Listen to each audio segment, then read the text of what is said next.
వాణి stories. ఎండాకాలపు తీవ్రతకు భూమి పగళ్ళిచ్చింది. చేతిలో పైసా లేక కడుపు నింపుకోవడానికి గంజినీళ్లే దిక్కైన రోజులను తలుచుకుంటూ రామయ్య కాలువ గట్టున కూర్చున్నాడు. ఆకాశంలో నల్లటి మేఘాలు కమ్ముకుంటే సంతోషించాలో తన దైన్యస్థితికి ఏడవాలో తెలియని అయోమయంలో ఉన్నాడు. అప్పుడే కురిసిన తొలి వర్షానికి వేసిన నారుమడి కాస్త కొట్టుకుపోవడంతో అతని కళ్లల్లో నీరు ఆగడం లేదు. ఓ వానదేవుడా, నీకు మేమే ద్రోహం చేశామయ్యా. ఎండాకాలం అంతా పనుల్లేక అల్లాడిపోయాం. ఒక పూట తింటే ఇంకొక పూట పస్తులున్నా. నా భార్యకు కనీసం కడుపు నిండా అన్నం పెట్టలేని అర్భకుణ్ణైపోయాను. ఇప్పుడు వర్షం వచ్చిందని సంతోషపడేలోపే నా ప్రాణంగా పెంచుకున్న నారుమడిని ఇలా వరదలో కలిపేస్తావా? తోటి రైతు సోమయ్య దీనంగా ఏడుస్తున్న రామయ్యను చూసి నెమ్మదిగా అతని దగ్గరికొచ్చాడు. అతని భుజంపై చెయ్యి వేసి ఓదార్చడానికి ప్రయత్నించాడు. ఏమయ్యా రామయ్య, అలా కాలువగట్టును కూర్చొని కన్నీరు మున్నీరుగా ఏడుస్తున్నావు. నీ గుండెల్లో ఉన్న బాధేంటో నాకు చెప్పరాదా? మనం ఎన్నో ఏళ్లుగా కలిసి వ్యవసాయం చేస్తున్నాం కదా. నీ కష్టం నా కష్టం కాదా? ఏం చెప్పమంటావు సోమయ్య? నా కష్టాలన్నీ ఆ గంగమ్మ పాలయ్యాయి. ఎంతో అప్పు చేసి తెచ్చిన విత్తనాలతో వేసిన వేరు మొత్తం ఈ ఉదయపు వర్షానికి కొట్టుకుపోయింది. నా సంసారమిక ఎలా సాగాలో ఆ పరమేశ్వరుడికే తెలియాలి. బాధపడకు రామయ్య, ప్రకృతి మన చేతుల్లో లేదు కదా. మనలాంటి పేదరైతులకు ఈ కష్టాలు కొత్తేమీ కాదు. ధైర్యం తెచ్చుకుని ఇంటికి వెళ్ళు. నీ భార్య నీకోసం ఎదురుచూస్తూ ఉంటుంది. మనం రేపు ఉదయాన్నే మళ్ళీ ఏదో ఒక మార్గం వెతుకుదాం. అవును సోమయ్య, కాని ఆ గుడిసెలోకి వెళ్లే ఆమె మొహం ఎలా చూడాలో అర్థం కావటం లేదు. తెల్లవారితే తిండికి గింజలు కూడా లేవు. ఆమె ఆకలిని ఎలా తీర్చాలి? అయినా తప్పదు కదా, నేను ఇంటికి బయలుదేరుతాను. రామయ్య కన్నీళ్లు తుడుచుకుంటూ భారమైన అడుగులతో తన చిన్న గుడిసె వైపు నడిచాడు. భర్త ముఖంలో ఉన్న దీనత్వాన్ని, కళ్లల్లో ఉన్న తడిని చూడగానే లక్ష్మీ గుండె ఆందోళనతో కొట్టుకుంది. ఆమె వెంటనే అతని దగ్గరికొచ్చి ఆరా తీసింది. ఏవండి, ఎందుకలా కళ్ళు ఎర్రబడిలా ఏడ్చారు? పొలంలో ఏమైంది? నారుమడి ఎలా ఉంది? మీ ముఖం చూస్తుంటే నా గుండె ఆగిపోయినంత పనవుతోంది.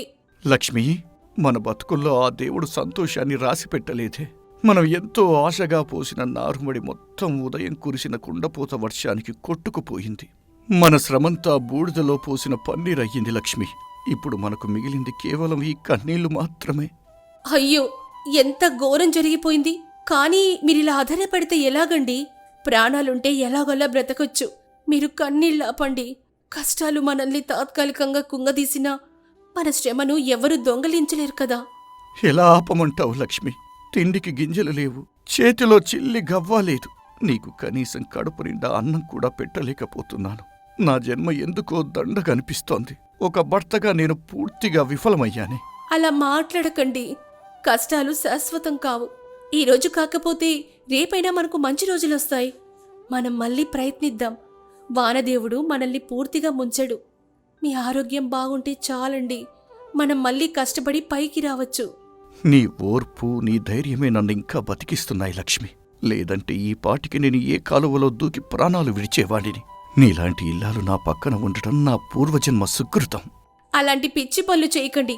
మనకి భూదేవి ఉంది, కష్టపడి తత్వం ఉంది.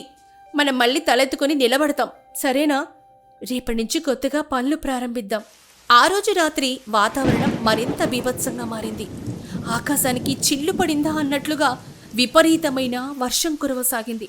రామయ్య ఉంటున్న పాత గుడిసెలోని పైకప్పు నుంచి నీరు ధారలుగా కారడమే కాకుండా చుట్టుపక్కల నీరంతా గుడిసె లోపలికి రావడం మొదలైంది. ఏవండి, గుడిసెలోకి నీరు మోకాలలో తొచ్చేలా ఉంది. ఇక్కడే ఉంటే మనం కూడా కొట్టుకుపోతాం. త్వరగా ఉన్న మూటముళ్ళ సర్దుకోండి. ఇక్కడి నుంచి బయటపడదాం. ప్రాణాలు దక్కించుకోవడం ఇప్పుడు చాలా ముఖ్యం. అవును లక్ష్మి, ఈ గుడిసె ఎప్పుడు కూలిపోతుందో తెలియటం లేదు. మనకున్న కొన్ని గింజలు, బట్టలు ఆ మూటలో కట్టు. మన పొలానికి దగ్గరగా ఉన్న ఎత్తైన ప్రదేశానికి వెళ్ళిపోతాం. అక్కడైతే కొంత సురక్షితంగా అయినా ఉండొచ్చు. రామయ్య, లక్ష్మి ఇద్దరూ ఆ చీకట్లో వానలో తడుస్తూ తమ సామాన్లు నెత్తిన పెట్టుకుని పొలం వద్దకు చేరుకున్నారు. అక్కడ ఉన్న ఒక పెద్ద చెట్టు కింద నిలబడి వర్షం నుంచి రక్షణ పొందడానికి ప్రయత్నించారు. ఇక్కడ ఈ చెట్టు నీడన చిన్న తాత్కాలిక గుడిసెలాంటిది వేసుకుందామండి. వర్షం తగ్గే వరకు ఇక్కడే తలదాచుకుందాం. ఈ రాత్రికి మనకి ఇదే పెద్ద ఆశ్రయం. అలాగే లక్ష్మి, ఉన్న కర్రలతో, తాటి ఆకులతో చిన్న గుడిసె వేస్తాను. మనకి ఈ నేలే దిక్కు. ఈ పొలమే మన సర్వస్వం. ఈ కష్ట సమయంలో ఈ చెట్టు మనల్ని కాపాడుతుందని నేను ఆశిస్తున్నాను. భయపడకండి. ఈ చీకటి రాత్రి గడిచిపోతే కొత్త వెలుగొస్తుంది. మనం ఇక్కడే ఉండి మన పొలాన్ని మళ్ళీ సాగు చేద్దాం. మన శ్రమ ఎన్నటికీ వృధా పోదు. నీవు ఇచ్చిన ధైర్యంతో నేను ఈ అర్ధరాత్రి వేళ కూడా పనిచేయగలుగుతున్నాను లక్ష్మి. నీలాంటి ఇల్లాలు దొరకటం నా అదృష్టం. ఈ గుడిసెను త్వరగా పూర్తి చేసి నిన్ను వర్షం నుండి రక్షిస్తాను. కొన్ని రోజులు గడిచాయి. వారు ఈ చిన్న గుడిసెలోనే ఉంటూ మళ్లీ కష్టపడి అప్పు చేసి పొలంలో నారు పోశారు. కాని ప్రకృతి వారిని మళ్లీ పరీక్షించదలిచింది. మరోసారి వర్షం దంచి కొట్టింది. ఊరిలోని చెరువులన్నీ అలుగుపారడంతో పొలాల మీదుగా వరద ఉధృతంగా ప్రవహించటం ప్రారంభమైంది. రామయ్య, లక్ష్మి పొలం పక్కన వేసుకున్న చిన్న గుడిసె కూడా ఆ వరద నీటి ప్రవాహానికి కొట్టుకుపోయింది. ప్రాణాలు దక్కించుకోవడానికి వారు పక్కనే ఉన్న ఒక పెద్ద మర్రి చెట్టుపైకి ఎక్కవలసొచ్చింది. లక్ష్మి, గట్టిగా పట్టుకో. ఆ నీటి ప్రవాహం మన గుడిసెను ఎలా కొట్టుకుపోయేలా చేసిందో చూడు. మనకు ఉన్న ఆ ఒక్క ఆశ కూడా అడియాసలైపోయింది. ఈ వరద నీరు మనల్ని కూడా ముంచేలా ఉంది. ఏవండి, నాకు చాలా భయంగా ఉంది. ఈ చెట్టు కొమ్మల మీదే మనం మంచెలాంటిది కట్టుకుని ఉండాలి. లేదంటే ఈ నీటిలో మనం కూడా కొట్టుకుపోతాం. అవును, ఈ చెట్టుపై కొన్ని కర్రలు పరిచి మంచెలాగా తయారు చేస్తాను. నువ్వు పైకొమ్మను గట్టిగా పట్టుకుని ఉండు. నేను త్వరగా ఈ మంచెను సిద్ధం చేస్తాను. మన ప్రాణాలు కాపాడుకోవటానికి ఇదే ఏకైక మార్గం. చెట్టు కొమ్మల మధ్య రామయ్య అతి కష్టం మీద ఒక మంచెను నిర్మించాడు. వారిద్దరూ ఆ మంచంపై కూర్చొని చలుకు వణుకుతూ కన్నీళ్లు పెట్టుకున్నారు. చుట్టూ కేవలం ప్రవహిస్తున్న వరద నీరు మాత్రమే కనిపిస్తోంది. భగవంతుడా, మాకెందుకీ ఘోరమైన శిక్ష? మేం చేసిన పాపమేంటి? తినడానికి తిండి లేదు, ఉండడానికి ఇల్లు లేదు. చివరికి ఈ చెట్టుపై పక్షుల్లా బ్రతకాల్సి వస్తోంది. మా పరీక్షలు ఎప్పటికీ ముగుస్తాయి తండ్రి. లక్ష్మి, నా చేతకానితనం వల్లే నీకు ఈ కష్టాలు వచ్చాయి. నిన్ను ఒక మహారాణిలా చూసుకోవాల్సింది పోయి ఇలా అడవిలో చెట్టుపై ఉంచాల్సి వస్తుంది. నా గుండె పగిలిపోతుంది లక్ష్మి, నన్ను క్షమించు. అలా అనకండి. మీతో పాటు నేనెక్కడైనా ఉంటాను. ఈ చెట్టుపైనే మనం చిన్నగా పొయ్యి రాజేసి మన దగ్గర మిగిలిన కొద్దిపాటి బియ్యంతో గంజి కాసుకుని తాగుదాం. ప్రాణాలు నిలబెట్టుకోవడమే మన మొదటి కర్తవ్యమండి. కష్టాల్లో కలిసి ఉండడమే కదా నిజమైన దాంపత్యం. మన చుట్టూ ఉన్న పొలాలన్నీ నీట మునిగిపోయాయి లక్ష్మి. మన శ్రమంతా గంగపాలు కావటం కల్లారా చూడటం కంటే మరొక నరకమంటూ లేదు. ఈ భూదేవి మనల్ని ఎందుకు ఇంతలా పరీక్షిస్తుందో అర్థం కావటం లేదు. ఏడవకండి.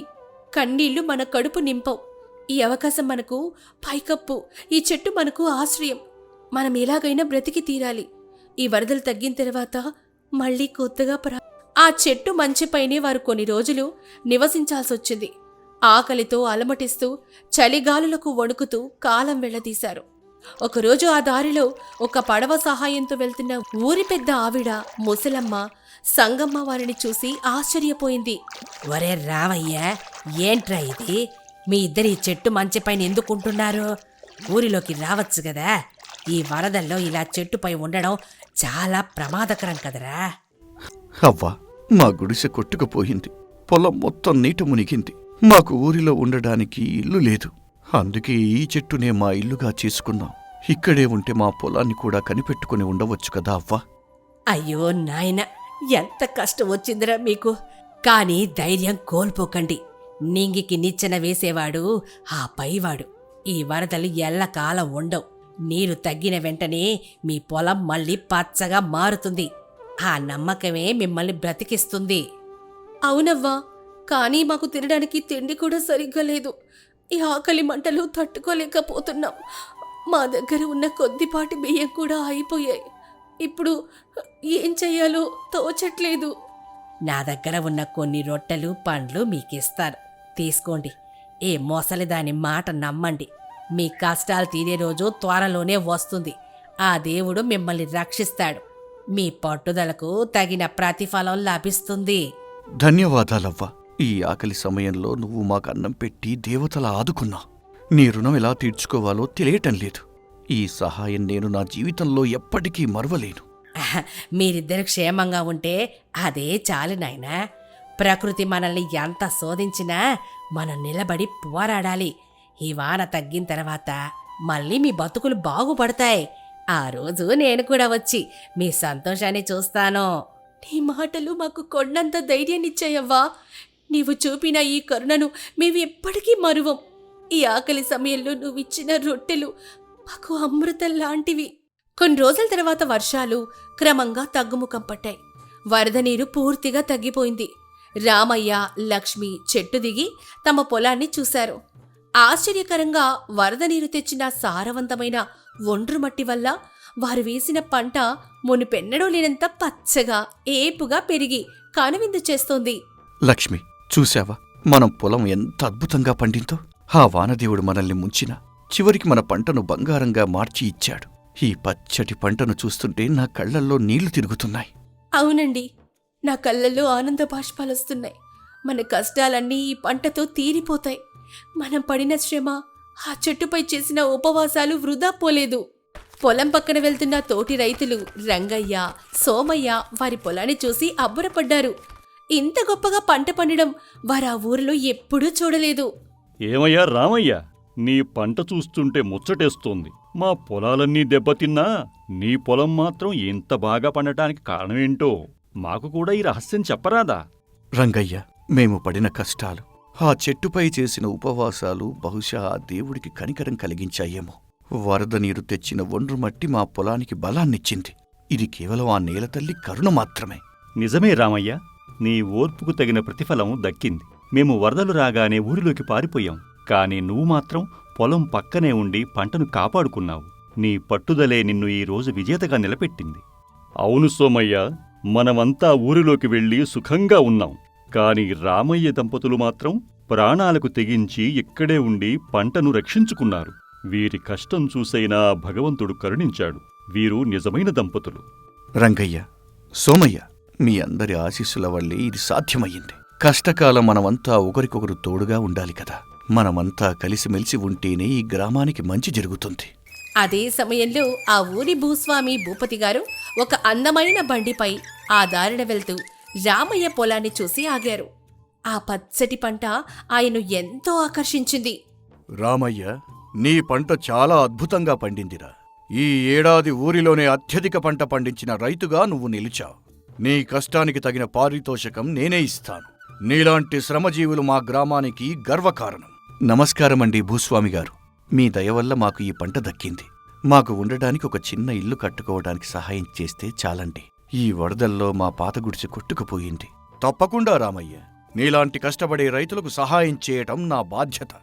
నీకు ఊరిలో ఒక మంచి ఇల్లును కట్టించిస్తాను. అలాగే నీ పంటను నేనే మంచి ధరకు కొనుగోలు చేస్తాను. నీకు ఎటువంటి కష్టం రాకుండా నేను చూసుకుంటాను. భూస్వామి గారికి మా శతకోటి నమస్కారాలు. మా కష్టాలన్నీ తీరిపోయాయి. మీలాంటి దయాహృదయులు ఉన్నంతకాలం మాలాంటి పేదవారికి ఎటువంటి లోటు ఉండదు. లక్ష్మమ్మ, నీవు కూడా నీ భర్తకు తోడుగా నిలిచి చూపిన ధైర్యం సామాన్యమైనది కాదు. మీ ఇద్దరి ఆదర్శవంతమైన దంపతుల బతుకు ఈ ఊరికే ఆదర్శం. ఒకరికొకరు తోడుగా ఉంటూ కష్టాలను ఎలా జయించాలో మీరే నిరూపించారు. చూసారా భూస్వామి గారు, నేను ముందే చెప్పాను, కష్టపడి గుణం ఉన్నవారిని ఆ భగవంతుడు ఎన్నటికీ వదిలెట్టడు. రామయ్య దంపతులు పడ్డ కష్టం ఈరోజు పండింది. మీరు పడిన ఇబ్బందులు నా కళ్ళారా చూశాను. అవునా అవ్వ, నీవు ఆ రోజు మాకు చెప్పిన ధైర్యవచనాలే మమ్మల్ని ఈరోజు ఈ స్థాయిలో నిలబెట్టాయి. ఆ ఆకలి సమయంలో నువ్వు ఇచ్చిన రొట్టెలు మాకు ప్రాణదానం చేశాయవ్వా. అవును రామయ్య, నీవు నిజమైన రైతువి. ఏ కష్టం వచ్చినా భూమిని నమ్ముకున్నవాడు ఎప్పటికీ నశించిపోడని నిరూపించావు. నీ విజయప్రయాణం మా అందరికీ ఎంతో స్ఫూర్తినిస్తోంది. రామయ్య, రేపే నువ్వు నీ భార్యతో కలిసి నా భవనానికి రా. నీకు నూతన గృహప్రవేశానికి కావాల్సిన ఏర్పాట్లు నేనే దగ్గరుండి చూసుకుంటాను. అలాగే నీకు వ్యవసాయానికి అవసరమైన ఎడ్లను, నాగలిని కూడా బహూకరిస్తాను. ధన్యవాదాలు భూస్వామి గారు. మాలాంటి పేదవారికి మీరే పెద్ద దిక్కు. మీ రుణం మేము ఈ జన్మలో తీర్చుకోలేము. అవును లక్ష్మి, నేల తల్లిని నమ్ముకుంటే ఎన్నటికీ మోసం జరగదు. మన కష్టాలన్నీ తీరిపోయాయి. ఇక మనం సుఖంగా జీవిద్దాం. ఈ భూమిని మరింత బాగా సాగు చేసి నలుగురికి అన్నం పెడదాం. నాయనా రామయ్య, ఈ సంతోషాన్ని ఇలాగే నిలుపుకో. నీ కష్టార్జితాన్ని నలుగురికి పంచిపెట్టే మంచి మనసు నీకెప్పుడూ ఉండాలి. పేదవారికి సహాయం చేయడమే పరమార్థం. అలాగే అవ్వా, నీ మాటలు నేను ఎప్పటికీ గుర్తుంచుకుంటాను. ఈ భూమిని నమ్ముకొని కష్టపడి బతుకుతాను. మన గ్రామంలోని తోటి రైతులకు కూడా నా వంతు సహాయం అందిస్తాను.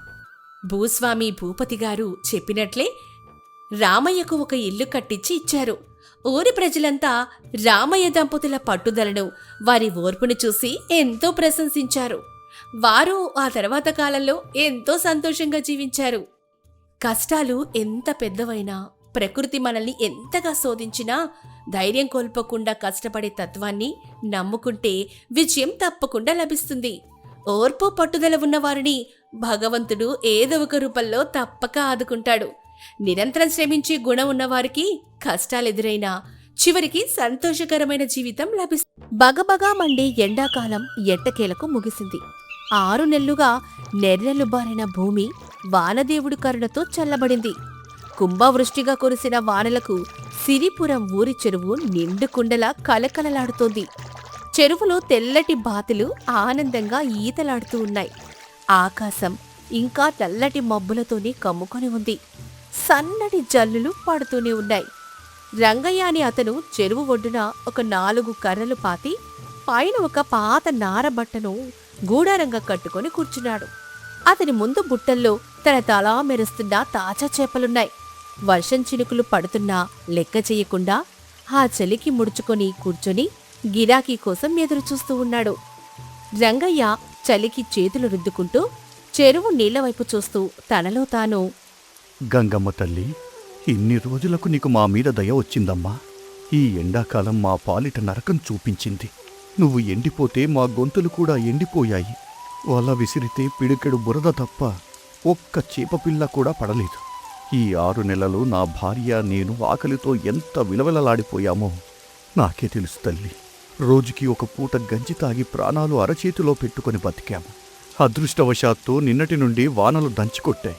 ఉదయాన్నే వల వేస్తే దేవుడి దయ వల్ల 2 బుట్టాల చేపలు పడ్డాయి. ఇవి అమ్ముడుపోతే ఇవాళ మా కడుపు నిండుతుంది. ఈ చేపలు అమ్మాకే నేను ఇంటికి వెళ్తాను. అలా తల్లో తాను మాట్లాడుకుంటూ తన పాత దోవతితో ముఖం మీద పడుతున్న వర్షపు నీటిని తుడుచుకున్నాడు రంగయ్య. సన్నగా పడుతున్న వర్షంలో ఒక చేతిలో నల్లటి గొడుగు, మరో చేతిలో సంచి పట్టుకొని సత్తెమ్మ అక్కడికొచ్చింది. వాన నీళ్లకు బురదగా మారిన దారిలో కాలు జారకుండా నెమ్మదిగా నడుచుకుంటూ వచ్చింది. అప్పుడు సత్తెమ్మ మనసులో, అబ్బా, ఏం వర్షమిది, దారంతా బురదగా మారింది. అయినా మా ఆయనకి పట్టుదలెక్కువ. వాన పడుతూ ఉంటే వేడివేడిగా చేపల పులుసు తినాలని ఉందంటూ నన్ను బురదలోకి పంపాడు. ఈ రంగయ్యగాడు వాన పడుతుంది కదా అని ధరలు పెంచేస్తాడేమో. వాడి దగ్గర గట్టిగా బేరవాడాలి. ఏమయ్యా రంగయ్య, ఏంటి కూర్చున్నావు? చేపలు తాజావేనా? నిన్న మొన్నటివి తెచ్చి బొట్టలో వేసావా ఏంటి? అలా అనకండమ్మా. ఇందాక తెల్లవారుజామున ఈ చెరువులో వలవేసి పట్టిన ప్రాణం ఉన్న చేపలమ్మా ఇవి. ఇంకా గిలగిల కొట్టుకుంటున్నాయి. చూడండి, తీసుకోండి తల్లి. సరే రంగయ్య, ఒక సేరు తూకం వేసి ఇవ్వు చాలు. ఎంత చెప్తున్నావు? షేరు 50 రూపాయలమ్మా. అసలే వానలు పడి దొరకడం కష్టంగా ఉంది. ఏమీ అనుకోకుండా ఇవ్వండి తల్లి. 50 రూపాయలా? ఏంటి రంగయ్య, దోపిడీ చేస్తున్నావు? నిన్నటిదాకా 30 రూపాయలన్నాడు. నాకు 25 రూపాయలకే ఇస్తే ఇవ్వు, లేకపోతే నేను వెళ్ళిపోతాను. అయ్యో దేవుడా, ఉదయం నుండి వానలో తడిసి ప్రాణాలు అరచేతిలో పెట్టుకుని వలవేస్తే 25 రూపాయలంటుందేంటి ఈ తల్లి? అమ్మా, దయచేసి అర్థం చేసుకోండి. నేను పేదవాడిని.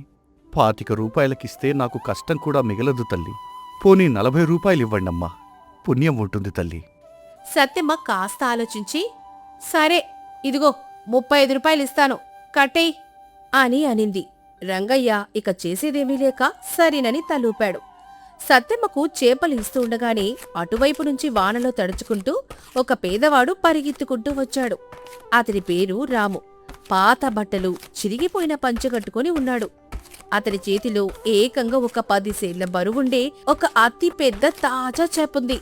దాన్ని మొయ్యలేక మోస్తూ రొప్పుకుంటూ వచ్చాడు. రాము ఆయాసపడుతూ గొంతు వణుకుతూ, అన్నయ్య, ఈ చేపను నువ్వు కొంటావా? నాకు అత్యవసరంగా డబ్బులు కావాలి. నా తల్లి ప్రాణం గాలిలో ఆడుతోంది. రంగయ్య చేపను చూసి ఆశ్చర్యపోయి, అరరే, ఎంత పెద్ద చేప పట్టినావురా రాము. కాని నా దగ్గర అంత డబ్బులు లేవురా. నువ్వు కొంచెంసేపు ఇక్కడే ఉండు. ఎవరైనా పెద్ద గిరాకీ వస్తే వాళ్ళకమ్ముదాం. రాము నిరాశగా తలదించుకుని ఆ వానలోనే ఆ పెద్ద చేపను పట్టుకుని చలికి వణుకుతూ నిలబడ్డాడు. అప్పుడే ఆ దారిన సుబ్బారావని ఒక మోతుబరి వచ్చాడు. ఆయనకి మనుషుల కంటే డబ్బుల మీదే ఎక్కువ ప్రేమ. అవతలివాడు ఆకలితో చస్తున్నా వాడు తక్కువకిస్తే లాక్కునే కుటిల బుద్ధి వాడిది. ఏం రంగయ్య, వర్షంలో బాగానే దాక్కున్నావు? అంటూ సుబ్బారావు కళ్ళు రాము చేతిలో ఉన్న ఆ పెద్ద చేప మీద పడ్డాయి.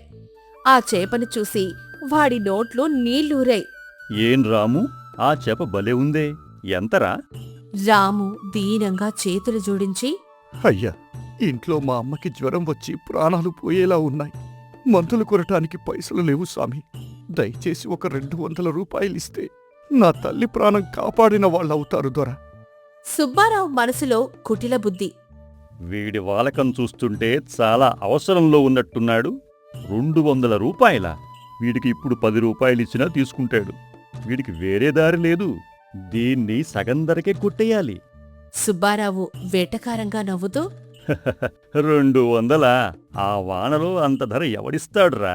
నీ అవసరం చూసి జాలిపడుతున్నాను. ఇదిగో ఈ 50 రూపాయలు తీసుకో. నీకు ఈ మాత్రం దొరకడమే ఎక్కువ. 50 రూపాయలనగానే రాము గుండె పగిలినంత పనైంది. రాము వెక్కి వెక్కి ఏడుస్తూ, వద్దయ్యా, 50 రూపాయలకు నా తల్లికి కనీసం జ్వరం పిల్లలు కూడా రావు స్వామి. వానలో తడిచిపోయి నా వల్లంతా చలికి బిగుసుకుపోయింది. ఒక తల్లి ప్రాణం కోసం అడుగుతున్నాను. దయచేసి 200 ఇవ్వండి స్వామి. మీ కాళ్ళు పట్టుకుంటాను అంటూ రాము బురదలో పడి కన్నీరు మున్నీరుగా ఏడ్చాడు. ఇస్తావా లేదా? అయితే నేను వెళుతున్నాను. ఆ 50 కూడా నీకు దక్కవు. నీ తల్లి ఏమైపోతే నాకెందుకు అని నిర్దాక్షిణ్యంగా గొడుగు తిప్పుకుంటూ వెళ్లబోయాడు. రాము ఏడుపు చూసి రంగయ్య గుండె తరుక్కుపోయింది. తను కూడా పేదవాడే. తన ఇంట్లో కూడా ఆకలుంది. కాని తోటి పేదవాడి బాధ, వాడి తల్లి ప్రాణాపాయ స్థితి చూసి రంగయ్య మౌనంగా ఉండలేకపోయాడు. రంగయ్య సుబ్బారావుని ఆపుతూ, అయ్యా సుబ్బారావు గారు, ఆ అభాగ్యుడు కష్టం చూడండి సామి. ఒక తల్లి ప్రాణం కాపాడడం కోసం వాడు ఏడుస్తుంటే 50 రూపాయలిచ్చి వాడి కడుపు కొడతారా?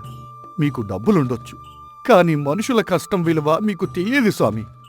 అప్పుడు సుబ్బారావు కోపంగా, ఏయ్ రంగయ్య, నువ్వు నాకు నీతులు చెబుతావా? నా ఇష్టం వచ్చినంత కొంటాను. వాడి చేప నాకొద్దు అని అహంకారంగా వెళ్ళిపోయాడు. రాము ఆశలన్నీ అడియాసలైపోయాయి. వాడు ఆ బురదలోని మోకాళ్ల మీద పడి ఆ చేపను పట్టుకొని, అమ్మా, నిన్ను ఎలా బతికించుకోవాలో నాకు తెలియడం లేదమ్మా అని బోరున విలపించటం మొదలుపెట్టాడు. అది చూసి సత్యమ్మ మనసు కరిగిపోయింది. సత్యమ్మ మనసులో, ఛీ, నేనెంత స్వార్థపరురాల్ని! 10 రూపాయల కోసం బేరవాడాను. కాని ఈ పేదవాడు తన కన్నతల్లికి ప్రాణభిక్ష పెట్టమని అడుక్కుంటున్నాడు. తోటి మనిషి ప్రాణం పోతుంటే బేరాసారాలు ఆడి నా బతుకు దేనికి? వీడికి సాయం చేయకపోతే నేనొక మనిషినే కాదు. సత్యమ్మ రాముని పైకి లేపుతూ, ఏడవకు నాయనా, నీ తల్లికి ఏమీ కాదు. నీ చేపను నేను కొంటాను. ఇదిగో 100 రూపాయలు. సత్యమ్మ దగ్గర ఉన్నది 100 రూపాయలే కావడంతో రంగయ్య ముందుకొచ్చాడు. అమ్మా సత్యమ్మగారు, మీ మనసు చాలా గొప్పది తల్లి. ఇదిగోండి, ఇందాక నేను చేపలమ్మగా వచ్చిన 100 రూపాయలు. రాము, ఈ 100 రూపాయలు కూడా నువ్వే ఉంచుకోరా. మొత్తం 200 అయ్యాయి. పరుగున వెళ్ళి మీ అమ్మకు వైద్యం చేపించు. రాము ఆశ్చర్యంతో ఇద్దరి వైపు చూశాడు. వాడి కళ్లల్లో ఆనంద బాష్పాలు రాలిపోయాయి. మీ ఇద్దరికీ నా జన్మంతా రుణపడి ఉంటాను అని రాము సంతోషంగా పరుగు తీశాడు. సత్యమ్మ తన దగ్గర ఉన్న మిగతా చిల్లర డబ్బులన్నీ రంగయ్యకిచ్చేసి తాను తీసుకున్న చిన్న చేపల్ని పట్టుకొని ఆనందంగా ఇంటికి బయలుదేరింది. సత్యమ్మ, రాము వెళ్ళిపోయిన తర్వాత రంగయ్య తన పాత గూడారం మీద ఒంటరిగా మిగిలాడు. వర్షమేమో తగ్గుముఖం పట్టింది. కాని గాలి చల్లగా వీస్తోంది. సూర్యుడు అస్తమిస్తూ ఉన్నాడు. బుట్టలో ఇంకా 2 చిన్న చేపలు మాత్రమే మిగిలాయి. చేతిలో సత్తమ్మ ఇచ్చిన కొద్దిపాటి చిల్లర మాత్రమే ఉంది. ఇక ఈ రోజుకి ఎవరూ రారులే, ఇంటికి వెళ్దాం అని బుట్టలు నెత్తిన పెట్టుకొని రంగయ్య తన గుడిసె వైపు అడుగులు వేశాడు. అప్పుడు గంగమ్మ, ఏవండి, వర్షంలో బాగా తడిసిపోయారు. ఈరోజు గిరాకీ ఎలా ఉంది? చేతిలో పైసలేమైనా మిగిలాయా? ఇంట్లో పిడికెడు బియ్యం ఉన్నాయండి. మీరేమైనా తెస్తే పొయ్యి వెలిగిద్దామని ఆగాను. రంగయ్య తలదించుకున్నాడు. వాన నీళ్లతో పాటు అతని కళ్ళలో నుంచి కూడా నీరొచ్చింది. దాంతో రంగయ్య, నన్ను క్షమించు గంగమ్మ. ఉదయం నుండి కష్టపడి పట్టిన చేపలన్నీ అమ్మాను, కాని చేతిలో పైసలు లేవు. కేవలం ఈ బుట్టలో అడుగున మిగిలిన 2 చిన్న చేపలు, ఒక 20 రూపాయల చిల్లర మాత్రమే ఉన్నాయి. అని చెప్పి ఆ రోజు చెరువు ఒడ్డున రాముకి తను ఇచ్చిన డబ్బుల గురించి, ఆ తల్లి ప్రాణాపాయ స్థితి గురించి మొత్తం పూసగుచ్చినట్లు చెప్పాడు. ఆ పసివాడి ఏడుపు చూసి నా గుండె ఆగినంత పనయింది గంగమ్మ. వాడు అడుగుతుంటే నేను కాదనలేకపోయాను. నీ కడుపు కొట్టి వాడికి సహాయం చేశాను, నన్ను క్షమించు. గంగమ్మ ఆ మాటలు వినగానే కన్నీరు పెట్టుకుంది. కాని ఆ కన్నీటిలో కోపం లేదు, అంతులేని గర్వం, ఆనందం ఉన్నాయి. గంగమ్మ రంగయ్య చేతులు పట్టుకుని, యావండి, మీరు ఎంత మంచి పనిచేశారో మీకు తెలుసా? ఒక ప్రాణాన్ని నిలబెట్టిన పుణ్యం కట్టుకున్నారు. పాస్తులుండడం మనకు కొత్త కాదు కదండి. ఆ పసివాడి తల్లి ప్రాణం నిలబడింది. అంతకన్నా మనకింకేం కావాలి? మీరు ఖాళీ చేతులతో రాలేదండి, ఒక కన్న తల్లి ఆశీర్వాదంతో వచ్చారు. నేను మీ భార్యనైనందుకు చాలా గర్వపడుతున్నాను. గంగమ్మ మాటలకు రంగయ్య గుండెల్లో ఉన్న భారమంతా దిగిపోయింది. చలికి వణుకుతున్నా అతని మనసు వెచ్చగా మారింది. దాంతో గంగమ్మ, బాధపడకండి, మీరు తెచ్చిన ఈ 2 చేపలు చాలు మనిద్దరికి. నా చేతులతో కారం దట్టించి మట్టి కుండలో కమ్మటి పులుసు పెడతాను. మీరు బట్టలు మార్చుకోండి చెప్తా. గంగమ్మ ఆనందంగా పొయ్యి వెలిగించింది. ఆ 2 చేపలను శుభ్రం చేసి మట్టి కుండలో అద్భుతమైన చేపల పులుసు వండింది. ఆ పులుసు ఉడుకుతూ ఉంటే వస్తున్న వాసనకు వారి కడుపులో ఉన్న ఆకలి మంటలన్నీ ఆనందంగా మారాయి. అన్నం, వేడి వేడి చేపల పులుసు కలుపుకొని ఇద్దరూ తృప్తిగా తిన్నారు. మరుసటి రోజు ఉదయం సూర్యుడు పచ్చని కాంతులతో ఉదయించాడు. వానలు తగ్గాయి. ఆకాశం నిర్మలంగా ఉంది. రంగయ్య ఉత్సాహంగా వల తీసుకొని చెరువు దగ్గరికెళ్ళాడు. మనసులో ఎలాంటి దిగులు లేకుండా సంతోషంగా గంగమ్మ తల్లి అని దండం పెట్టుకొని చెరువులోకి వల విసిరాడు. కొద్దిసేపటికే వల లాగుతూ ఉంటే చాలా బరువుగా అనిపించింది. తన శక్తినంతా కూడా తీసుకొని వల బయటకి లాగాడు. అతని కళ్ళను అతనే నమ్మలేకపోయాడు. వల నిండా పెద్ద పెద్ద చేపలు పడ్డాయి. అప్పుడే అటుగా పరుగున వస్తున్నాడు రాము. వాడి ముఖంలో వెలుగుంది. వస్తూనే రంగయ్య కాళ్ల మీద పడిపోయాడు. రంగయ్యన్న, మీ దయ వల్ల నిన్న మా అమ్మకి సమయానికి మందులు దొరికాయి. జ్వరం తగ్గి కళ్ళు తెరిచిందన్నా. మీరు లేకపోతే నేను అనాథన అయిపోయేవాడిని. నా ప్రాణం ఉన్నంత వరకు మీ రుణం తీర్చుకోలేనన్నా. అక్కడికి సత్యమ్మ కూడా వచ్చింది. ఆమె ముఖంలో కూడా ఒక ప్రశాంతతుంది. రంగయ్య బుట్టల్లో ఉన్న చేపలని చూసి ఆనందపడింది. అప్పుడు సత్యమ్మ, రంగయ్య, నీ మంచితనానికి ఆ భగవంతుడే దిగొచ్చాడు. ఇవాళ 1 పైసా బేరం ఆడకుండా నీ చేపలన్నీ నేనే కొంటాను. నువ్వు చాలా గొప్పడివి రంగయ్య. రంగయ్య కళ్ళల్లో నీళ్లు తిరిగాయి. పైన ఆకాశం వైపు చూసి నమస్కారం చేసుకున్నాడు. నిజమే, ఆపదలో ఉన్నవారికి మన చేతనైన సాయం చేస్తే ఆ దేవుడు మనకు 100 రెట్లు తిరిగిస్తాడు అని తనలో తాను అనుకుంటూ సంతోషంగా చేపలమ్ముకున్నాడు. డబ్బున్న వాళ్ళకి అహంకారం ఉండొచ్చు, కానీ కష్టాలు తెలిసిన పేదవాళ్లలోనే నిజమైన మానవత్వం జాలి ఉంటాయి. మనం నిస్వార్థంగా చేసి ఒక చిన్న సాయం ఇంకొకరి ప్రాణాలను కాపాడుతుంది. ఆ పుణ్యం మనల్ని ఎన్నటికీ పస్తులు పడుకోనివ్వదు, వడ్డీతో సహా సంతోషాన్ని తిరిగిస్తుంది.